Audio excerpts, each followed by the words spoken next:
Dès 6 heures du matin, des dizaines de milliers de déclarations papier, dont celle de M. Baudouin, arrivent à Revenu Québec. Direction le centre de tri. Chaque enveloppe est ouverte grâce à cette machine.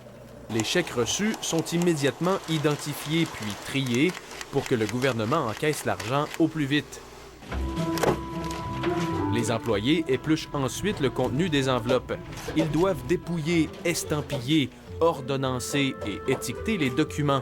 Un travail minutieux. Il faut tout enlever les broches, puis parce qu'il faut regarder les documents qui ont le contenu du rapport. Dans l'ensemble, Revenu Québec traite 3 types de déclarations fiscales. Les plus compliqués sont les documents manuscrits.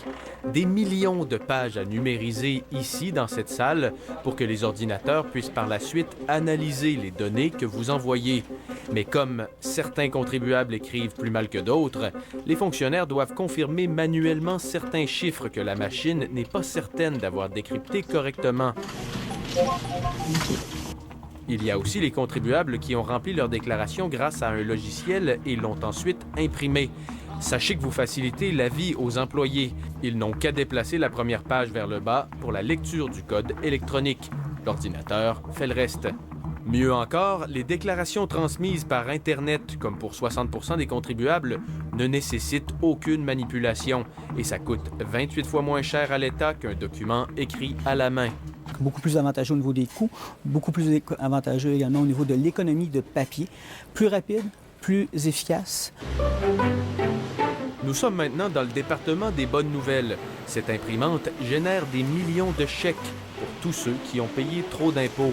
Chaque contribuable recevra la réponse de Revenu Québec par la poste. Ici, on prépare votre enveloppe. Les enveloppes, une fois que tout a été inséré, on les ramasse, on les met dans des cardox, puis on les met dans les caches qui vont être expédiées à Poste Canada par la suite et remis aux citoyens.